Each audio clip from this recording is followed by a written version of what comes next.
It was 2:47 p.m. when 4 police drones descended on my backyard like vultures circling fresh meat. I was mid-sentence on a call with the Florida State Attorney's Office laying out 3 years of forensic data exposing HOA fraud when my wife screamed from the porch, "Ethan, there are cops flying things." I raced to the window. What I saw made my stomach drop. Drones marked law enforcement locked in on my Harley-Davidson Road King, parked by the garage. Red lights flashed, cameras turned, sirens wailed a few blocks away, and smack in the middle of my lawn was a teenage boy fake crying, clutching a butter knife and a half-empty Red Bull. Then came the kicker. A live stream popped up on my neighborhood app. My son Aiden is being terrorized by our neighbor Mason Carter. He refused to honor the HOA's youth recreation clause. What the hell is a youth recreation clause? I didn't know what was more outrageous, her son trying to hotwire my bike or his mom calling the cops on me while I was testifying against her. And that's when I realized this wasn't a coincidence. This was war. The first time I met Hazel Reed, she was holding a clipboard like it was a loaded weapon. She wore a pastel yellow cardigan pearls and a smile so tight it could have been stapled on. "Welcome to Willow Creek Estates," she chirped, handing me a glossy HOA brochure. "We're thrilled to have you and your wife in the community." That brochure should have come with a warning label. Isabella and I had moved to Willow Creek for peace. We wanted something quiet, steady, something that didn't reek of the corporate chaos we'd left behind in Dallas. Our little 2-story home with a wraparound porch sat at the edge of a serene cul-de-sac framed by towering elms and chirping birds. It felt like a dream. For a while it was. We spent those first few months setting up a garden, hosting barbecues, waving at passing neighbors, like we were in a Norman Rockwell painting. Isabella joined the book club. I took up restoring vintage motorcycles in my garage. People smiled. Life was slow, clean, easy. Until the birdhouse incident. It was a Saturday afternoon in early spring. Isabella had spent 2 weekends crafting a hand-painted wooden birdhouse turquoise with tiny sunflowers perched delicately on the old oak tree out front. It was her way of adding a bit of joy to our yard. Kids walking home from the bus stop would stop to admire it. Our neighbor, Mr. Weller, a retired vet with a cane and a scowl, even complimented it. 3 days later, we got a violation notice taped to our front door. Unauthorized ornamental structure. Immediate removal required. Fine, $75. I laughed at first. It was so ridiculous it bordered on satire. Isabella, on the other hand, looked crushed. "But it's just a birdhouse," she murmured. "It makes the yard feel happy." That moment stuck with me. Not because of the fine, but because of her face. That expression of disappointment, of feeling like her warmth wasn't welcome here. I wasn't about to let some bureaucratic tyrant bully my wife over a painted box for finches. So I did what any rational adult would do. I attended the next HOA meeting. It was held in the community clubhouse walls, painted beige folding chairs, aligned like we were awaiting sentencing. Hazel stood at the front of the room like she was hosting the Oscars microphone in one hand, judgment in the other. When I brought up the birdhouse, she didn't even flinch. The Willow Creek guidelines, she said, flipping open a massive binder, with alarming precision prohibit any unapproved structures visible from the street. That includes whimsical lawn decor, Mr. Carter. She said whimsical like it was a slur. But the covenants don't mention birdhouses, I replied, calm but firm. And we've seen others with gnomes, even wine chimes. Her eyes narrowed just a fraction. Those were pre-approved. Yours wasn't. That's when I realized what this really was. Control. Arbitrary, selective control. And Hazel wielded it like a scalpel. I left that meeting fuming. The next morning, a second violation showed up. Failure to comply. Fine increased to $150. Over a birdhouse. I refused to pay. I wasn't about to let Hazel steamroll me into submission. That's when the escalation started. 1 week later, I got a notice for excessive vehicle noise related to my Harley, even though I'd only started it once that week, midday, for less than 5 minutes. A week after that, visible oil stains under the bike, despite the heavy-duty rubber mat I'd placed. The fines added up. $50 here, $100 there. Isabella begged me to just pay them and move on. "It's not worth it," she whispered one night, wrapping her arms around me. "I just want peace." But it wasn't about peace anymore. It was about principle. It was about someone believing they could weaponize a rule book to bully an entire neighborhood into obedience. I started paying closer attention. Hazel's HOA didn't just enforce the rules, they created them as they went. Her architectural committee consisted of 2 of her close friends who never showed up to meetings unless there was someone to gang up on. The board meetings weren't debates, they were coronations. Whatever Hazel proposed passed unanimously. Dissent wasn't crushed, it was erased. And no one pushed back. Maybe it was apathy, maybe fear. But people had learned to keep their heads down. One neighbor had been fined $200 for having overly seasonal Halloween decor.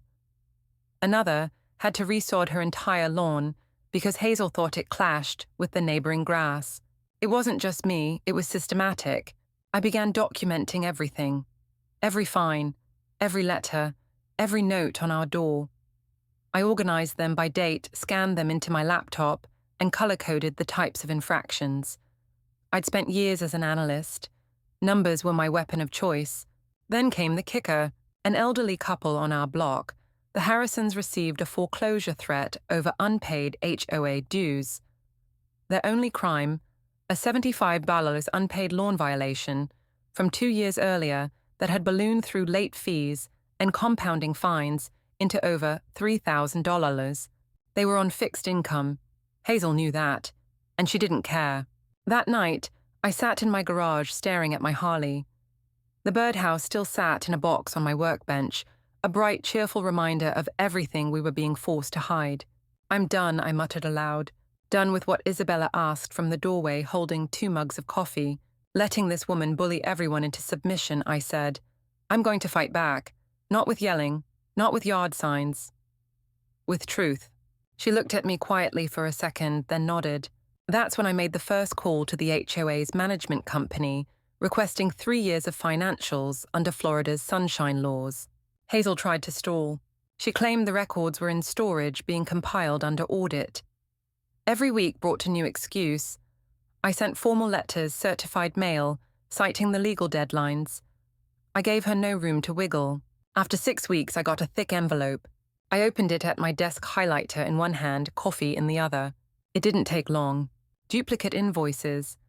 Checks written to a company called Blue Ridge Landscape Solutions that, according to public records, didn't exist. A contractor payment marked tree maintenance for $8,000 on a street with no trees. And my favorite, a $2,500 charge labeled Community Morale Fund. What even is that? I cross-referenced everything. Turns out Blue Ridge was tied to a P.O. box 2 towns over, registered to a man with the same last name as Hazel's husband. The embezzlement wasn't subtle, it was arrogant. I spent nights building the report, spreadsheet tabs for each category, PDF scans for every questionable document. I labeled everything like I was prepping for trial. Because in a way I was. And as the case built, so did Hazel's paranoia. I got a 3rd violation, this one for unauthorized surveillance equipment. She'd seen the new security camera I'd installed above my garage, one that pointed directly at my Harley. I smiled. She didn't know I'd already submitted the first package to the state attorney's office, that I was in direct contact with a senior investigator, that every new violation she issued was just one more nail in her own coffin. But she was about to find out. It started with a buzz, not the casual hum of lawn mowers or weekend leaf blowers. This was mechanical, unnatural. 4 sharp, synchronized tones overhead. I looked up from my desk mid-call with investigator Arthur Graves from the state attorney's office and saw what looked like a black swarm forming outside my office window. "Give me 1 second, Mr. Graves," I said, already rising. The view from my study confirmed it. 4 matte black drones hovered low, forming a perfect grid above my driveway. Each bore a flashing red light, a tiny blue shield, and the unmistakable word, police. "Sam, Isabella," I called out. "Are you seeing this?" She rushed in white-faced, gripping the doorframe. "Lucas, what the hell is happening?" I didn't have time to answer. My phone buzzed again this time, a notification from the Willow Creek Community app. Live now. Hazel Reed's emergency broadcast. I clicked it out of pure reflex. And there she was. Hazel standing on her porch phone, in hand crocodile tears streaking her over-powdered face. The drone's feed was active, showing my Harley sitting calmly on its pad. "He's terrorizing my son," she cried dramatically. "Refused to comply with the HOA's Youth Empowerment Clause. My poor Aiden is emotionally devastated. Youth Empowerment Clause. What in God's name was she talking about?" The camera panned. On my front lawn, her 15-year-old son Aiden was writhing like he'd been hit by a taser. In one hand was a crushed Red Bull, in the other, a bent butter knife, and next to him, clear as day, on the Harley's chrome was a fresh scratch. I froze. The footage showed it all. Aiden creeping up to the bike, shoving the butter knife under the ignition cover, the awful sound of metal on metal, the alarm chirping, him flailing in mock panic like a soap opera extra. It was a scene, a performance, a fabrication. "Mr. Graves," I said, my voice ragged, "you need to see this live stream. Hazel is using a police drone to accuse me of harming her son and violating some made-up rule." "Already watching," he replied. "Don't say another word. Stay inside. Let this play out. We're about to get something useful." The sirens arrived 60 seconds later. 3 cruisers, lights blazing. Officers in tactical gear stepped out, weapons holstered, but hands twitching. One had a beanbag shotgun, another a camera rig strapped to his vest. Hands where we can see them, came the bullhorn shout. I raised my palm, slowly stepping onto the porch. "This is a mistake," I called out. One cop edged closer, scanning the drone's feed. Another knelt beside Aiden, who moaned pathetically, and pointed at my house. He screamed at me," Aiden whined. "Said I could never ride the Harley, even though I'm protected under the clause." The clause again. Hazel's voice piped in from behind the cops. "You're violating the youth recreation rights passed in 2019. It's in the amended covenants." There were no such amendments. This was a circus and I was the main act. Then came the real twist. A message from Graves popped up on my phone. "Does your camera system capture audio?" I replied instantly. "Yes, 4K full audio cloud-based backup." "Perfect. Stay cool. I'm making a call." From my porch, I watched the senior officer press his hand to his earpiece. His posture changed, less aggressive, more alert. The tide was turning. Hazel didn't notice. She strutted across her lawn like she was claiming victory in a neighborhood war. She shouted toward the officers, "He's been antagonizing Aiden for months. This man is a menace. You have to arrest him now before he sues the HOA like he's threatened." I opened the live stream again. Hundreds of viewers, some from our neighborhood, others strangers who'd joined just for the drama. Comments were flooding in. "Is this real? Who calls police over a motorcycle? That kid's acting is worse than daytime TV." A moment later, the senior officer approached me, calmer now. "Sir," he said, "we've received a direct call from the state attorney's office. They've requested immediate access to your surveillance footage." "I'll email it now," I said, pulling out my phone. Hazel noticed the shift. She marched over red-faced. "What's going on? Why are you talking to him? He's the one who should be cuffed." The officer held up a palm. "Ma'am, step back. We're now treating this as a potential false report." Her face twisted in disbelief. "False report. My son is traumatized." Aiden, now sitting up and sipping his Red Bull again, offered a weak, "Yeah, very traumatized." I sent the footage. All 12 minutes, start to finish. It showed everything: Aiden casing the Harley, using the butter knife, the scratch, the fake collapse. When Graves confirmed receipt, he called me directly. "She's done," he said. "This just went from an HOA nuisance to felony territory. Obstruction, falsifying a report, conspiracy." Hazel's mouth was still moving, but her words faded to static in my mind. I wasn't scared anymore. I wasn't even angry. I was clear, focused. She thought she could ruin my life because I exposed her. She thought she could weaponize her son drones and fake bylaws to scare me into silence. She didn't know who she was dealing with. The day after the drone incident, Willow Creek looked normal. Sprinklers ticked rhythmically. Kids rode scooters down the sidewalks. Someone even waved at me from across the street like nothing had happened. But inside me, something had changed. I couldn't unsee what I'd seen, couldn't unhear Hazel shrieking through that live stream, couldn't pretend anymore that this was about a birdhouse or a motorcycle. That performance broadcast to half the neighborhood wasn't a fluke. It was a playbook, and it finally clicked. Hazel Reed wasn't just a petty control freak. She was a manipulator, a tactical, paranoid, deeply insecure person who used her HOA title as a throne and the bylaws as her scepter. She'd called in police drones over a butter knife. She'd staged a crime scene during a live fraud call. And it wasn't just about me. That's what hit hardest. I started rereading every document, every fine, every message neighbors had quietly sent me over the last year. And a pattern emerged. Hazel's system wasn't broken, it was designed. Designed to bleed people dry with petty fines to exhaust them into compliance. She didn't just punish violations, she created them. And people let her. Why? Because standing up meant being targeted. The Harrisons nearly lost their home over a landscaping violation. Diane, the sweet widow, 3 doors down, had been fined $250 for excessive bird activity. Turns out she was putting out food for robins. No one wanted to go through what I had. And that's exactly why I had to. The fraud case I'd built was solid. Arthur Graves said it was actionable, but now I saw the bigger picture. It wasn't just about punishing Hazel, it was about freeing the community from her reign of quiet terror. I called Uncle Miles. He was a retired firefighter and one of the few people in Willow Creek who never bowed to HOA nonsense. I hadn't told him much before, but now I did, all of it. When I finished, there was a long pause. Then he said, "Son, it's time we make this public." We formed a plan. Uncle Miles reached out to other neighbors, quiet ones who had stories but were too afraid to speak. Isabella made coffee and scones for every meeting we hosted in our backyard. People started coming. At first, just to listen. But then they started talking, and the stories spilled out. Rita, a school teacher, had been fined for putting up Halloween decorations before the official start date. Thomas got a $500 violation for improper mailbox font.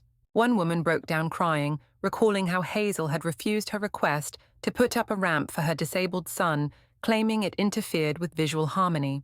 It wasn't petty, it was cruel.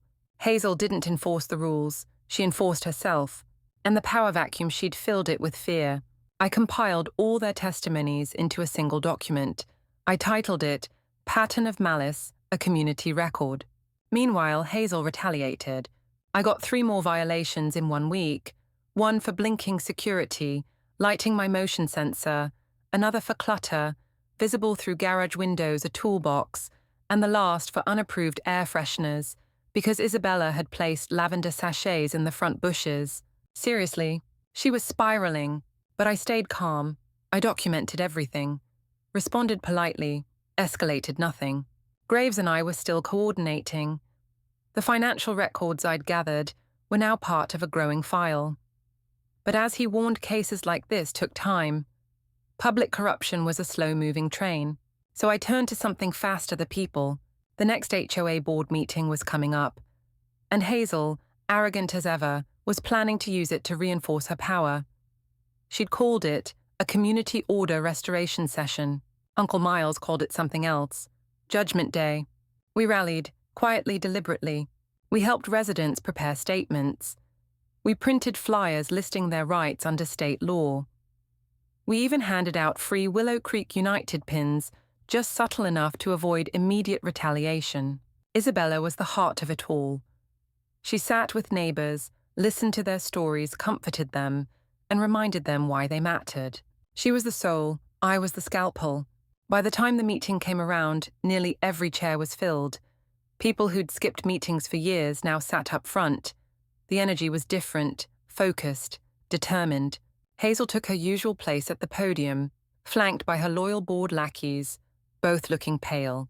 And for the first time she seemed nervous. She launched into her typical spiel praise for her leadership, a rundown of community improvements, a few veiled jabs at ungrateful homeowners spreading lies. Then she opened the floor, and that's when Rita stood up.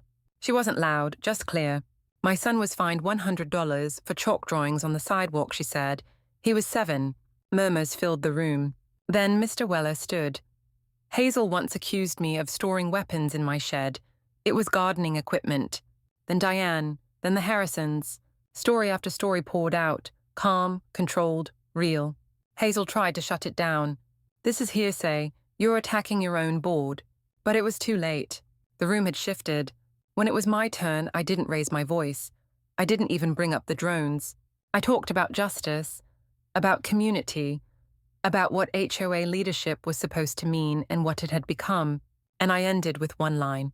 If we don't hold her accountable, we're telling every bully in America that intimidation works. The vote wasn't that night, but the spark had been lit. That night, as Isabella and I sat on the porch sipping tea, she looked over and said, "I think you changed something today." I didn't answer right away, because for the first time I believed it too. It came in a manila envelope slid under my door like a secret. No return address, no note. Just dropped there, quietly. Isabella found it first. Lucas, she called from the hallway, holding it between 2 fingers like it might bite her. "You expecting anything?" I shook my head, took it, opened it. Inside were 8 sheets of printed financial statements. On the surface, it looked like bank records accounts under my name, suspicious wire transfers, foreign deposits, offshore activity. Except it was all fake, blatantly fake. The font didn't match. The bank logo was pixelated like it had been ripped from Google Images. And the wire transfer numbers were 6 digits too long. A child with Photoshop could have done a better job. But it wasn't the forgery that caught my attention. It was the mistake. On the last page, buried under bogus transactions, was a line item that looked oddly specific. Wire transfer, Silver Creek Development Group, Lot 17, Site Prep, Hazel Reed Authorization. It didn't belong there. It was written in a different font, different alignment, like someone copied and pasted it from a real document and forgot to scrub it. Lot 17. That name hit me like a jolt. Lot 17 was the wooded preserve at the edge of Willow Creek, a rare protected piece of lakeside land donated by the original developer and legally deeded as community green space. Hazel had tried to get it rezoned twice for commercial development for HOA funding, she claimed. Both times the proposal was struck down by resident vote.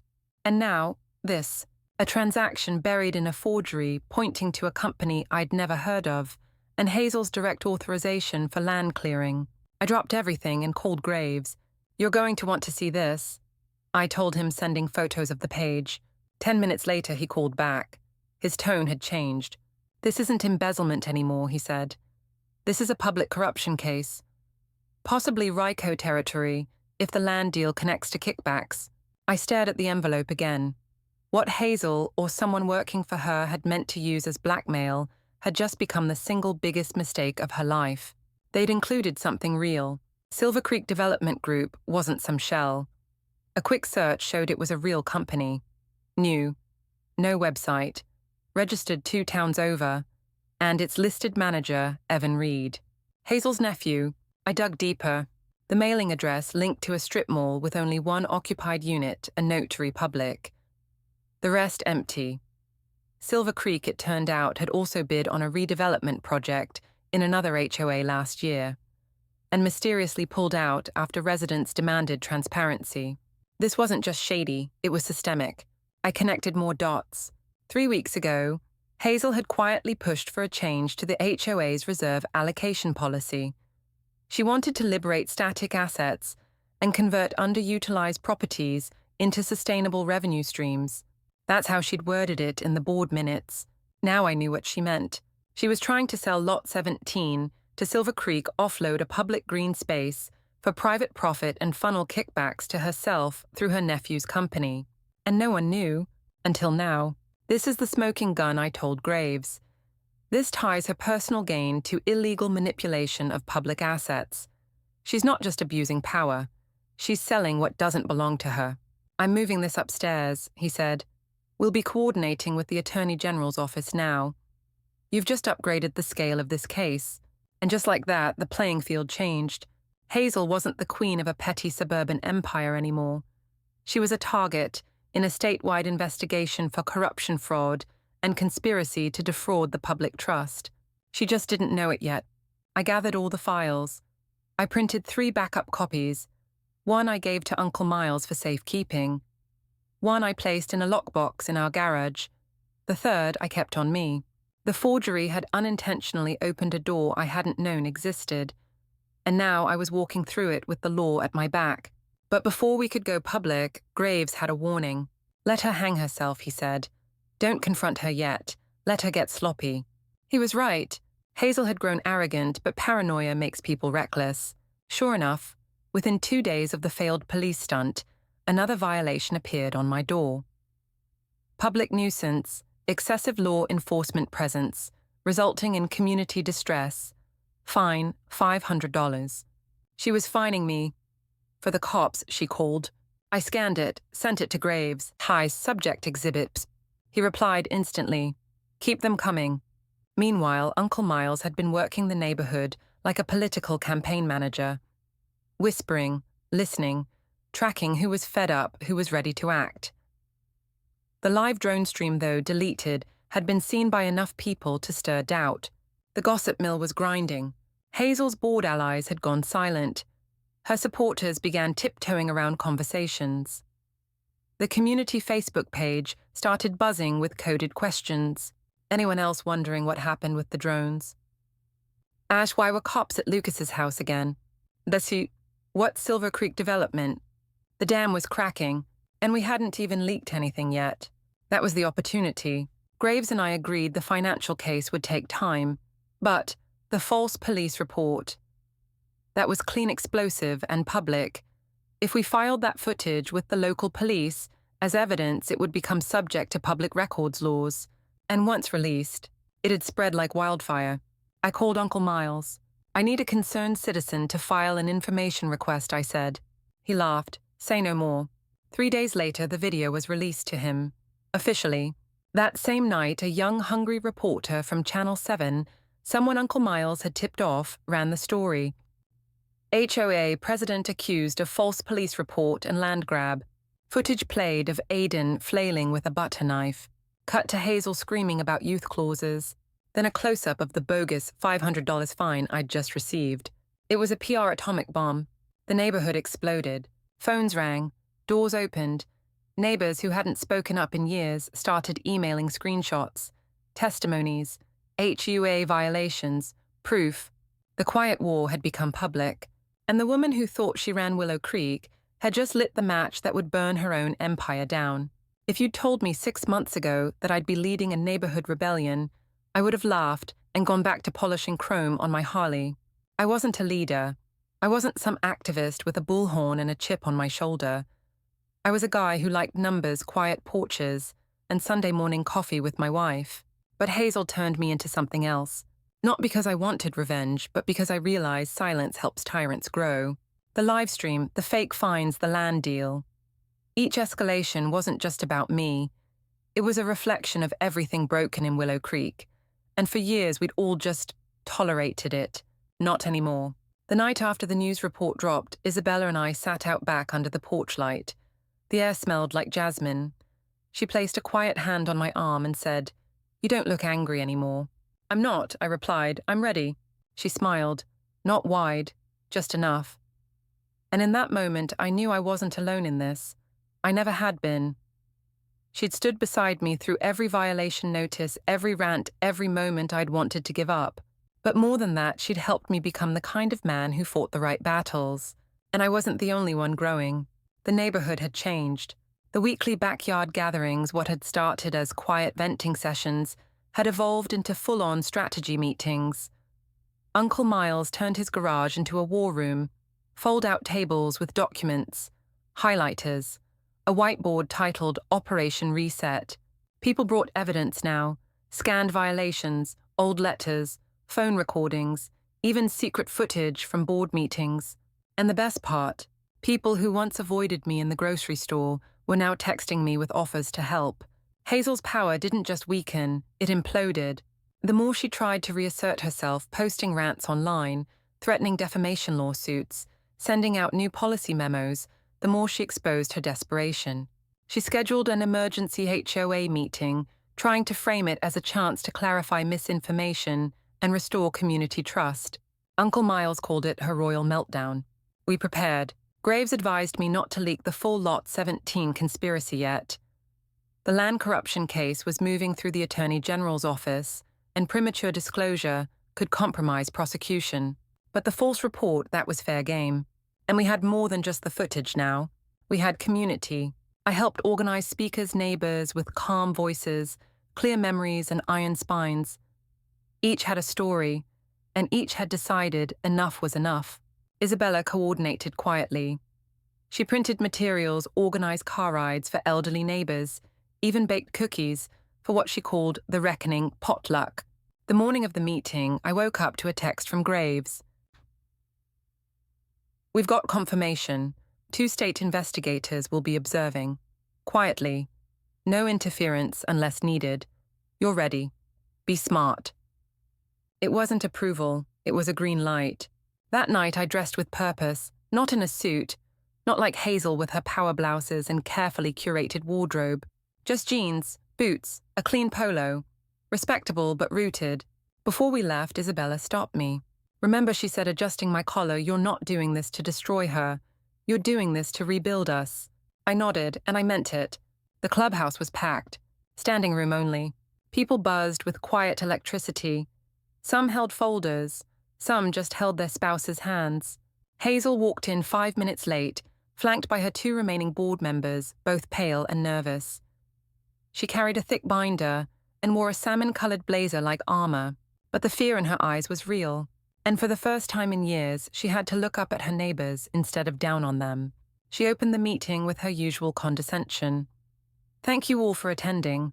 I know tensions have been high due to recent misunderstandings."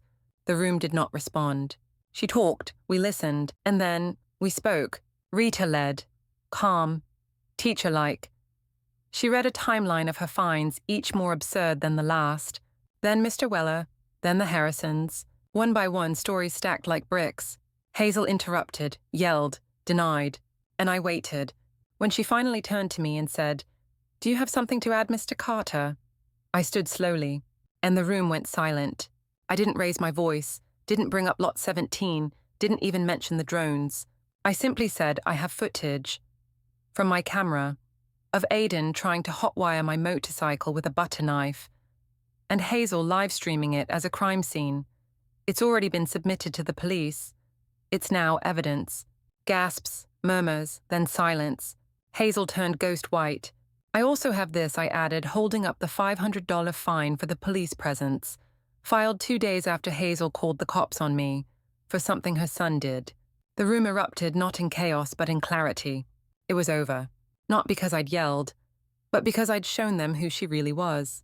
And I didn't do it alone. That was the real growth. I came to Willow Creek looking for peace. I found purpose, and I wasn't done yet. The room was already buzzing when the clubhouse doors swung open. 2 men in suits stepped inside, no badges showing just quiet authority. One of them, tall with graying hair and an expression carved from granite, nodded slightly at me. Arthur Graves. Hazel saw them too. Her mouth twitched. She faltered mid-sentence, the color draining from her cheeks, as Graves took a seat in the second row, arms crossed. I didn't need to say anything else. She'd just lost control of the room and she knew it. Still, she tried.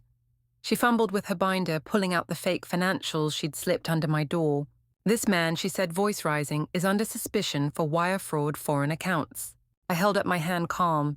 "Hazel, you might want to check the last page of those documents before using them as evidence." She paused, flipped to the back. Her eyes scanned, then froze. I saw at the exact moment her brain registered the line she hadn't meant to include.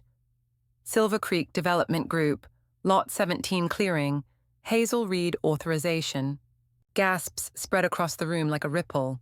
Then Graves stood. He didn't raise his voice, didn't need to. "My name is Arthur Graves. I'm a senior investigator with the Florida State Attorney's Office," he said, holding up a thin leather wallet. "Ms. Reed, you are the subject of an ongoing investigation regarding HOA fraud, falsified reports, and illegal transfer of public assets." Hazel backed away from the podium like it had grown teeth. Her board members shrank behind her. The room fell into stunned silence. Then Uncle Miles, God bless him, stood up on a folding chair and shouted, "Motion for a vote of no confidence in President Hazel Reid." It was like lighting a match in a powder keg. Hands shot into the air. People stood. Dozens of voices shouted in unison. Hazel tried to speak, but no one was listening anymore. Graves stepped forward. "Ms. Reid, I suggest you remain silent. Anything you say from this point forward may be used in a formal proceeding." She stumbled backward, dropped her binder. No one moved to help her pick it up. The meeting didn't end. It transformed. People hugged, laughed, cried. It was like a weight had lifted from every corner of the clubhouse. A strange, beautiful energy filled the air, relief and unity wrapped in disbelief. Hazel slinked out a side door, escorted by 2 uniformed officers who arrived minutes later. Her reign ended not with violence, but with evidence, not with outrage, but with resolve. And that's what made it permanent. In the following weeks, the dominoes fell quickly. Hazel was indicted on charges related to misappropriation of HOA funds, falsifying a 911 report, and attempted illegal transfer of public property. Silver Creek Development Group vanished overnight. The board dissolved. A transitional committee formed made up of volunteers from the community. And something else remarkable happened. People began to talk again. Front porches lit up with conversation. Kids returned to the sidewalks. The Facebook group shifted from fear-based gossip to community events, garden tips, and photos of dogs wearing sunglasses. And on a sunny Friday morning, I climbed a ladder and hung Isabella's birdhouse on the old oak tree again. It looked even better than I remembered. Isabella stepped outside, coffee in hand. She looked up at the cheerful little house, then down at me. "It finally feels like home," she said. I nodded. Took a while, but yeah. The Harley still bore the faint scratch on the ignition. I thought about fixing it, sealing up that scar. But then I changed my mind. Some scars need to stay, not as reminders of pain, but of triumph, of the battles worth fighting, of the people worth protecting, of the truths that once spoken can't be silenced again. Justice doesn't always arrive in a courtroom. Sometimes it shows up in a community clubhouse, on a folding chair with a cup of lukewarm coffee. What happened in Willow Creek wasn't about one man and one corrupt HOA president. It was about a neighborhood that finally remembered it had a voice. For too long, people stayed silent out of fear. Fear of retaliation, of fines, of social isolation. And that silence allowed tyranny to flourish in miniature right in our own backyards. But the moment one person chose to push back not with rage, but with evidence, with law, with unity, the entire system started to crack. The lesson is simple, but profound bullies thrive in silence. But they collapse when people stand together, grounded in truth. You don't need to scream. You don't need to match their chaos. You just need to show up, speak clearly, and shine light into the shadows. Because the truth, it doesn't need a megaphone. It just needs to be spoken out loud and by someone willing to carry it. If you're dealing with an unjust HOA, a corrupt board, or any local power imbalance, start documenting everything. Know your legal rights as a homeowner. Request records in writing. Use certified mail. Keep copies. These small steps build a case over time and show that you're serious. But don't stop there. Talk to your neighbors. Listen. Organize. You'll be surprised how many people have stories similar to yours but didn't know where to turn. And remember, you're not powerless. HOAs operate on collective apathy. Replace it with collective action. Start small. Attend a meeting. Ask a question. Volunteer for a committee. Change happens from the inside out. And if someone tells you that's just the way it is, ask them why.